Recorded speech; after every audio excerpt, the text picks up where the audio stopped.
Hey, brand new series for all you business enthusiasts, business and leadership stories on Radio 1. Now, we all remember stories from our epics, from the Mahabharata, Ramayana, or movies. But when asked if we remember a business presentation that we saw last week, we just end up scratching our heads. That's because stories are a hack into the human brain and we need to use more of them. Really pleased to welcome Sachin Bhandary from TheStoryCo. Sachin, along with his partner Anjani, is helping companies, startups, and professionals break the culture of MBA speak, use the power of stories to achieve their business goals with speed and ease. Sachin, wonderful to see you. How are you doing, buddy? I'm very good, Rishi. Great to be back with you. The last time we spoke, we were talking about travels and some adventures in Latin America and then Russia. This time, it's a different kind of adventure. Adventure in business storytelling, in communication. So, super stoked to be here and looking forward to this entire series and these conversations. Let's talk about Bengali Mithai's Bengaluru connection. You're close enough. You live in Mysore now. And this is something you'd like to recollect walking around in Bengaluru in your college years, this wonderful story. Right. I did my hotel management in Bangalore, and I remember I used to walk around, and especially, close to MG Road, there used to be this KC Das sweet shop, which it didn't take a lot of time to realize that it's not from Bangalore, it's from West Bengal. And I always had this curiosity, why is there a Bengali brand which is so popular down south? I was in my teens that time or early 20s, so didn't really bother too much about that question. I had other priorities like most college people do. So I never went around finding the answer to that question. But last year, when I was reading this book by Biswanath Ghosh, I think Longing and Belonging, An Outsider in Kolkata, beautiful book. And that's where I found the answer without really asking the question. And that is that, interestingly, KC Das, the gentleman who started it, I think his name is Nobin Chandra Das, he started a sweetmeat shop back in 1866 in Sutanuti, which is now called Kolkata.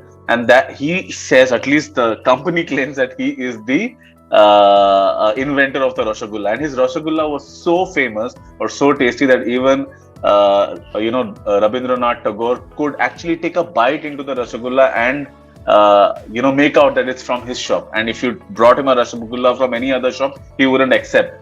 So that's how good his Rosogullas were. But his successors were actually, they had a better vision. They wanted to take the brand global, etc. So they had multiple shops. And in 1965, as I understand, Sharda Chandra Das, he's the one who's who should be given a lot of credit for the brand actually taking to scale. He found himself in a very specific and challenging situation.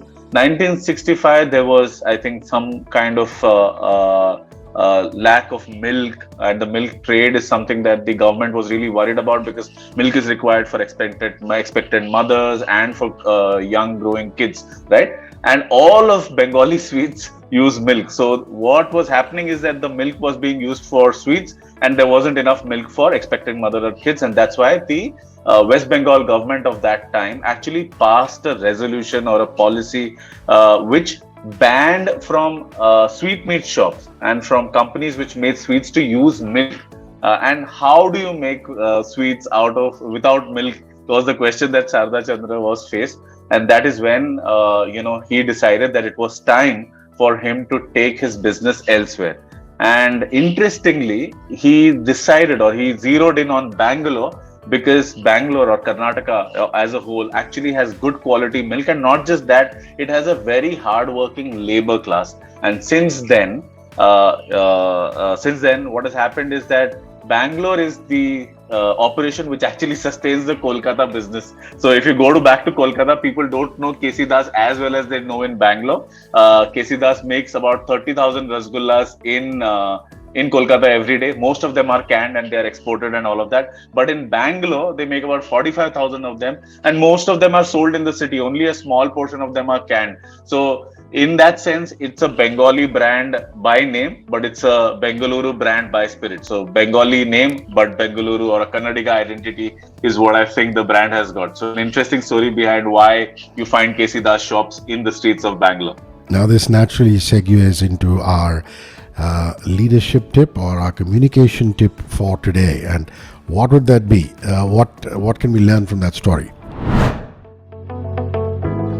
So, Rishi, my work as a business storytelling coach and trainer, I do this research day in and day out. And what I've realized is that if, as a presenter, somebody who's presenting a particular topic, if you're able to give new information to your audience, which is something that is both interesting and something that helps them in some way, right?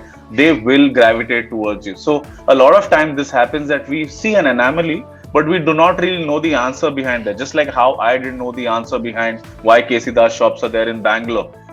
When I found the answer, I am actually gravitated towards the writer of the book, which is Vishwanath Ghosh. I've actually sent him a friend request on Facebook, spoken to him a couple of times. The same way, any presenter, any leader, any manager, if you are able to share the story of an anomaly behind something, that, let's say, for instance, if there is a brand which has a very Western sounding name, but actually comes from maybe one of the suburbs of Bombay. That's a story that you need to narrate to your team members so that they get to know some information and also feel that, hey, this is the person that I need to follow, I need to listen to because he knows his stuff. So look for an anomaly and narrate the story behind that is what I tell a lot of leaders, managers, even founders and entrepreneurs while they are pitching to investors. How do you actually look for an anomaly so that you are able to showcase your credibility for that particular space and you are able to build a good connection with your audience. So yes, that's my tip. Look for an anomaly and narrate the story behind it. Sachin Bhandary, founder, TheStoryCo. Where can we reach out to you? And also, Sachin puts out this remarkable newsletter called Win with Stories. Where can we reach that newsletter and read it? Right.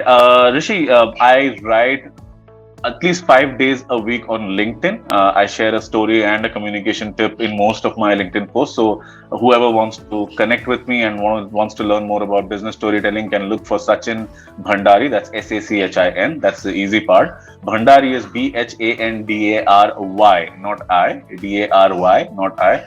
On LinkedIn, and they will be able to connect with me. I think in my profile page itself, there's also the link to my newsletter, which they can follow. I write a newsletter which is sent out once every week. A short story like this with an interesting practical communication tip that everybody can use. Yeah. Wonderful. We'll see you soon. Thank you for your time. Thanks, Rishi. Look forward. One world, your station.